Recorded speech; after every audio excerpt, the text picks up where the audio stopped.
അയോധ്യയിൽ രാമക്ഷേത്രത്തിൽ അടുത്ത മാസം ഒരു അഭിഷേകം നടക്കാനിരിക്കാന്നുള്ള വാർത്തകളൊക്കെ പുറത്തു വരുന്നുണ്ട്. എന്താണ് കൂടുതൽ വിവരങ്ങൾ? അതായത് രാമക്ഷേത്രത്തിൻ്റെ അഭിഷേകം, അതായത് ബാലകരാമൻ കുട്ടിയായിട്ടുള്ള പ്രതിഷ്ഠയാണ് അവിടെ, രാമൻ്റെ കുട്ടി ആയിട്ടുള്ള. അപ്പോൾ അത് കഴിഞ്ഞ കൊല്ലം ജനുവരി 22-ന് തീർന്നതാണ് അഭിഷേകം. അത് വലിയ ആഡംബരത്തോടുകൂടി നടന്ന ആഘോഷമാണ്. 8000 വിശിഷ്ടാതിഥികൾ രാജ്യത്തിൻ്റെ പല ഭാഗത്തു നിന്ന്, പിന്നെ ആഗോളമായി തന്നെ അവിടെ അതിഥികൾ ഉണ്ടായിരുന്നു. പക്ഷേ ഈ അഭിഷേകം ലളിതമായിട്ടാണ് നടക്കാൻ പോകുന്നത്. രാമനെ രാജാവായി അഭിഷേകം ചെയ്യുന്ന ചടങ്ങാണ് അയോധ്യയിൽ നടക്കാൻ പോകുന്നത്, അയോധ്യ ക്ഷേത്രത്തിൻ്റെ അകത്ത്. ഇത് മെയ്യിലാണ്. ക്ഷേത്രത്തിൻ്റെ പണിയൊക്കെ ഏതാണ്ട് തീർന്നു എന്ന് പറയാം, അവസാന ഘട്ടമാണ്. അപ്പോൾ രാമദർബാർ ആണ് ഒന്നാം നിലയിൽ. താഴെയാണ് ശ്രീകോവിലും ബാലകരാമനും ഒക്കെ ഉള്ളത്. അവിടെയാണ് മറ്റേ നരേന്ദ്രമോദി അന്ന് അഭിഷേകമൊക്കെ നടത്തിയത്. അപ്പോൾ അനിൽ മിശ്ര എന്ന് പറഞ്ഞിട്ട് അതിനൊരു യജമാനനും കാര്യങ്ങളൊക്കെ ഉണ്ടായിരുന്നു. അഭിഷേക ചടങ്ങുകൾക്കൊക്കെ വേണമല്ലോ ഈ യജമാനൻ എന്ന് പറയുന്ന ആൾ. അപ്പോൾ 1-ാം തീയതി മറ്റേ ഇതിനു വേണ്ട കാര്യങ്ങളൊക്കെ നീക്കാൻ തുടങ്ങി.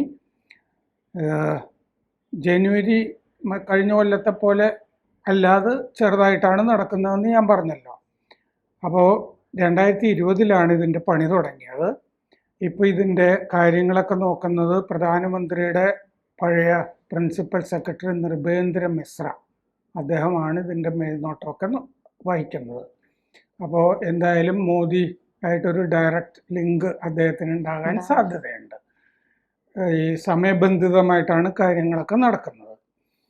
അപ്പോൾ ഈ മാസാവസാനം ക്ഷേത്രത്തിൻ്റെ പണി മുഴുവനായിട്ട് അങ്ങനെ തീരുകയാണെന്ന് മറ്റേ നൃപേന്ദ്ര മിശ്ര കഴിഞ്ഞ ദിവസം പറഞ്ഞിരുന്നു. പിന്നെ ഇതിൻ്റെ ഈ ചുറ്റുമതിലിന് പർക്കോട എന്നാണ് പറയുന്നത്.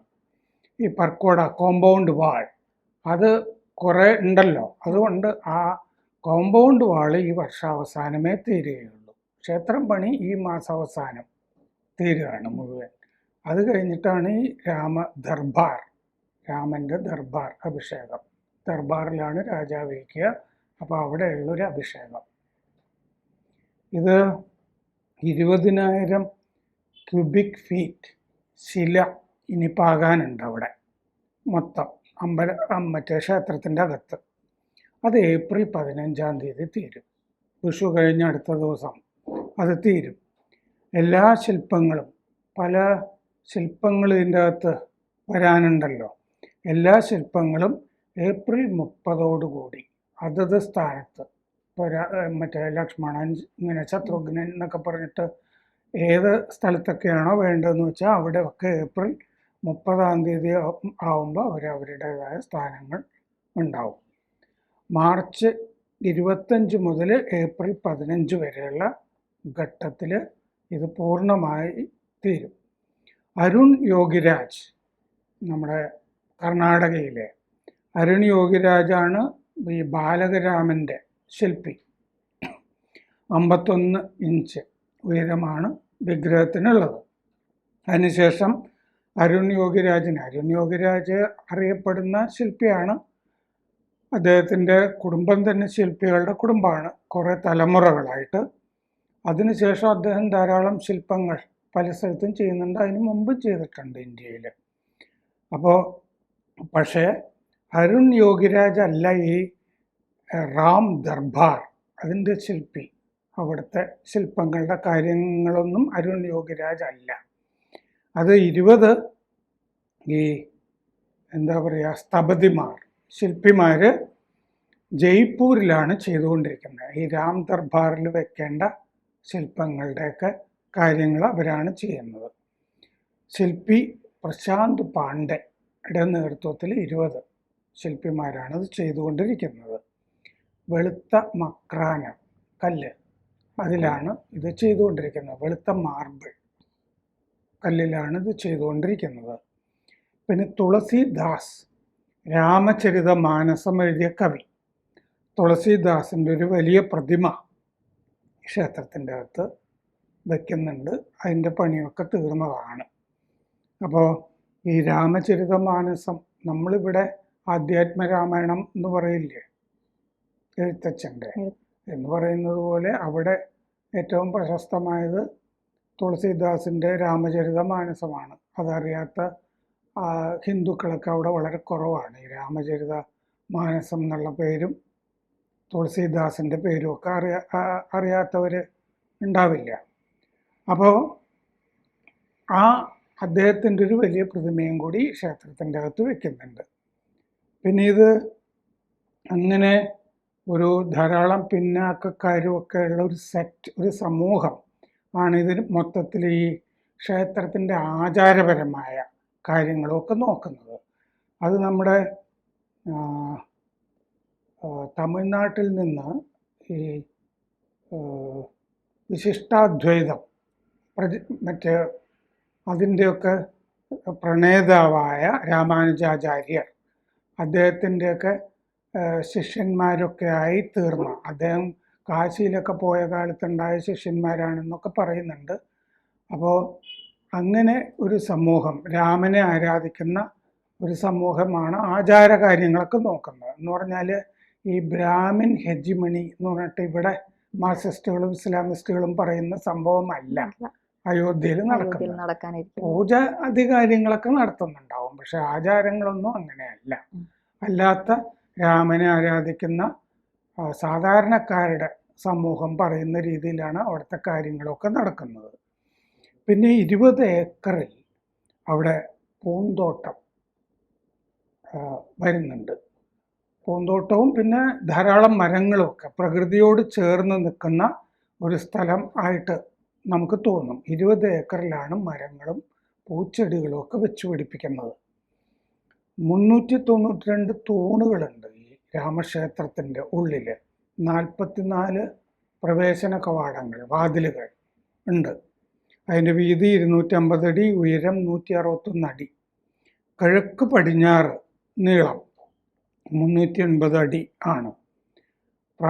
പ്രാണപ്രതിഷ്ഠ സമയത്ത് ഈ താഴത്തെ നില മാത്രമാണ് പൂർത്തിയായിരുന്നത്. അത് ആ സമയത്ത് ചെയ്തതാണ്. എന്താണെന്ന് വെച്ച് കഴിഞ്ഞാൽ ലോക്സഭാ തെരഞ്ഞെടുപ്പിന് മുമ്പാണ് അത് നടന്നത്. ലോക്സഭാ തെരഞ്ഞെടുപ്പ് പ്രഖ്യാപിക്കുന്നതിനൊക്കെ തൊട്ട് മുമ്പാണ് ഈ മറ്റേ പ്രാണപ്രതിഷ്ഠ നടന്നത്. പക്ഷെ ആ പ്രതിഷ്ഠയുടെ ഗുണം രാഷ്ട്രീയമായിട്ട് അവിടെ കിട്ടിയില്ല. കാരണം ഈ ഫൈസാബാദ് എന്ന് പറഞ്ഞ ലോക്സഭാ മണ്ഡലത്തിലാണ് ഈ അയോധ്യ നിൽക്കുന്നത്. അപ്പോൾ അയോധ്യ മണ്ഡലം എന്ന് പൊതുവെ പറയും. അവിടെ ജയിച്ചത് സമാജ്വാദി പാർട്ടിയുടെ സ്ഥാനാർത്ഥിയായിരുന്നു. പണ്ട് മുലായം സിംഗിൻ്റെയൊക്കെ കൂടെ നടന്നിരുന്ന അവധേഷ് പ്രസാദ് ആണ് അവിടെ ജയിച്ചത്. അദ്ദേഹത്തിൻ്റെ മകൻ പക്ഷേ അടുത്ത കാലത്ത് നടന്ന ഉപതെരഞ്ഞെടുപ്പിൽ ഇദ്ദേഹം MLA ആയിരുന്നു. അത് കഴിഞ്ഞ് ലോക്സഭയിലേക്ക് മത്സരിച്ചതാണ്. അപ്പോൾ അദ്ദേഹത്തിൻ്റെ പഴയ MLA സീറ്റിൽ ഉപതെരഞ്ഞെടുപ്പ് നടന്നു. മകനെ തന്നെ നിർത്തി. കുടുംബത്തിൽ നിന്ന് 2 പേര് വേണ്ട എന്ന് നാട്ടുകാർ തീരുമാനിച്ചു. യോഗി ആദിത്യനാഥും തീരുമാനിച്ചു. യോഗി ആദിത്യനാഥ് ആ മണ്ഡലത്തിൽ 8 തവണ പോവുകയൊക്കെ ചെയ്തിരുന്നു. മകനെ അവിടെ തോൽപ്പിക്കുകയും ചെയ്തു. അപ്പോൾ അങ്ങനെ ഒരു സംഭവം അവിടെ ഉണ്ടായി.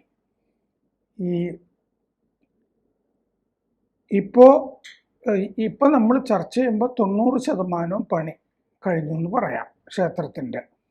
അപ്പോൾ രാജ്യാന്തര രാമകഥാ മ്യൂസിയം ഈ ക്ഷേത്രത്തിൽ നിന്ന് 4 കിലോമീറ്റർ മാറി വരുന്നുണ്ട് രാമകഥാ മ്യൂസിയം.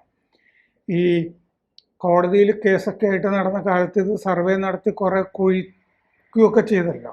ബാബറി മസ്ജിദ് ക്ഷേത്രമായിരുന്നത് കൊണ്ട് ആ സമയത്ത് കുറേ വിഗ്രഹങ്ങളും ഒക്കെ കിട്ടിയിട്ടുണ്ട്, ശില്പങ്ങൾ. അതൊക്കെ ഈ രാമകഥാ മ്യൂസിയത്തിൽ ഉണ്ടാവും. പിന്നെ രാമൻ്റെ ഹോളോഗ്രാം അവിടെ ഉണ്ടാവും. 200 വർഷത്തെ രാമകഥാ പ്രസ്ഥാനത്തിൻ്റെ ചരിത്രം ഈ രാമകഥാ മ്യൂസിയത്തിൻ്റെ അകത്ത് ഉണ്ടാവും എന്നാണ് പറഞ്ഞിരിക്കുന്നത്. ഇപ്പോൾ അയോധ്യയാണ് താജ്മഹലുള്ള ആഗ്രയേക്കാൾ കൂടുതൽ വിനോദസഞ്ചാരികളെ ആകർഷിച്ചുകൊണ്ടിരിക്കുന്നത്. കഴിഞ്ഞ ജനുവരി സെപ്റ്റംബർ 13.55 കോടി ഇന്ത്യയിൽ നിന്ന് തന്നെയുള്ള വിനോദസഞ്ചാരികൾ അവിടെ എത്തി. 3153 വിദേശികളാണ്, സഞ്ചാരികളാണ് അയോധ്യയിൽ എത്തിയത്. ഈ മറ്റേ തെക്കൻ കൊറിയയിൽ നിന്നൊക്കെ ധാരാളം ആളുകൾ അവിടെ വരാറുണ്ട്. കാരണം അയോധ്യയിൽ നിന്നൊരു രാജകുമാരി തെക്കൻ കൊറിയയിലെ ഒരു രാജാവിൻ്റെ റാണിയായിരുന്നു, ഇവിടുന്ന് പോയി വിവാഹം ചെയ്തു എന്നൊരു ഐതിഹ്യമുണ്ട്.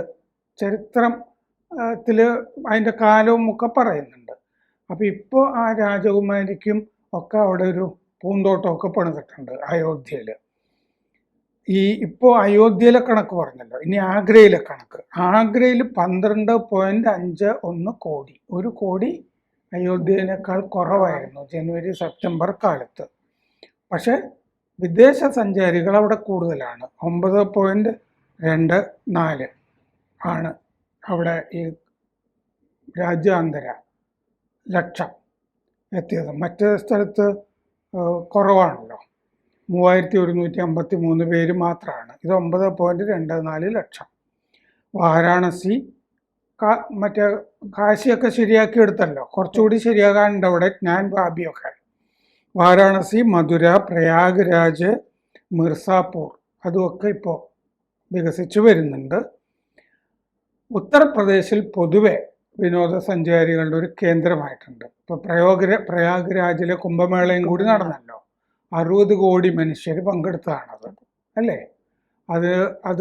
അതിനെതിരെയും ഒരുപാട് ആരോപണങ്ങൾ മാർക്സിസ്റ്റുകളും ഇസ്ലാമിസ്റ്റുകളൊക്കെ കൊണ്ടുവന്നു. ജലം പൊല്യൂട്ടഡ് ആണ് എന്ന് പറഞ്ഞു, ഗംഗാജലം, അല്ലേ? അത് മറ്റേ ഹിന്ദുക്കൾ വകവെച്ചില്ല, ഹിന്ദുക്കൾ പോയി നന്നായിട്ട് മുങ്ങി. മാത്രമല്ല ശാസ്ത്രീയ പഠനങ്ങളുമൊക്കെ പണ്ട് തൊട്ടേ വന്നതാണ്. മാർക്ക് ട്വെയിൻ തന്നെ ഒരു യാത്രാ വിവരണത്തിൽ എഴുതിയിട്ടുണ്ട്, ബാക്ടീരിയോഫേജസ് എന്ന് പറഞ്ഞിട്ട് സൂക്ഷ്മജീവികൾ ഗംഗാജലത്തിലുണ്ട്, അവ ബാക്ടീരിയയെ കൊല്ലും എന്നുള്ളൊരു ശാസ്ത്രീയ പഠന പഴയ റിപ്പോർട്ടുകൾ പോലും പുറത്തൊക്കെ വന്നു. അപ്പോൾ ഉത്തർപ്രദേശിൽ ഇപ്പോൾ വലിയ ഇതാണ്. ജനുവരി സെപ്റ്റംബർ കാലത്ത് 47.66 കോടി വിനോദസഞ്ചാരികൾ. മറ്റേ പ്രയാഗ്രാജിൻ്റേതല്ലാതെ, പ്രയാഗ്രാജിൻ്റെ കണക്കിന് മുമ്പത്തതായത്. പ്രയാഗ്രാജിൽ 60 കോടി ആളുകൾ പോയതല്ലേ, അതും കൂടി കൂട്ടുകയാണെങ്കിൽ 107 കോടി ആളുകൾ അവിടെ എത്തിയിട്ടുണ്ട്, വിശ്വാസികൾ എന്ന് പറയാം. അപ്പോൾ അതാണ് യുപിയുടെ അവസ്ഥ. അപ്പോൾ രാമകീർത്തി യശസ് ഉയർത്തിക്കൊണ്ട് രാമക്ഷേത്രത്തിൽ രാജാവായി ഇനി ശ്രീരാമൻ ഉണ്ടാവും. രാമൻ സാധാരണക്കാരുടെ ദൈവമാണെന്ന്, അല്ലാതെ ഇവര് പറയുന്ന പോലെ ഈ വലിയ സവർണ സനാതനികളുടെ ഒന്നുമല്ല. കേരളം തന്നെ നോക്കിയാൽ മതി, രാമകഥ പാട്ട് പോലെ രാമനെ പറ്റി എഴുതിയിട്ടുള്ള ആളുകളൊക്കെ സാധാരണ മനുഷ്യരാണ്. അല്ലാതെ ഈ ബ്രാഹ്മണരുടെയും സവർണരുടെയും രാമനെ പറ്റിയിട്ടുള്ള കൃതികളൊക്കെ ഇവിടെ വളരെ കുറവാണ്. സാധാരണക്കാർ. കാരണം എന്താണെന്ന് വെച്ചാൽ ശ്രീരാമന് ജീവിതത്തിൽ ഒരു സമാധാനവും ഉണ്ടാകാത്ത ആളാണ് ശ്രീരാമൻ. എല്ലാവരുടെയും ദുഃഖം പോലെ തന്നെയാണ് രാമൻ്റെ ദുഃഖം, കുറച്ച് കൂടുതലാണ് എന്ന് പറയാം. ഒരു ദിവസവും സമാധാനം ഉണ്ടായിട്ടില്ല. ഇതാണ് രാമായണത്തിൽ നിന്ന് നമുക്ക് പഠിക്കാനുള്ളത്. പക്ഷേ മറ്റുള്ളവർ, ഈ മതേതരവാദികൾ എന്ന് പറയുന്നവർ പഠിക്കുന്ന അതല്ല എന്ന് മാത്രമേ ഉള്ളൂ. അവർ ശംഭുകൻ്റെ കഥയൊക്കെ പറഞ്ഞുകൊണ്ട് ഇങ്ങനെ നടക്കും. പിൽക്കാല കഥകളാണ് അതെല്ലാം. ശ്രീരാമൻ്റെ കഥയിൽ അതൊന്നും പ്രധാനമേ അല്ല.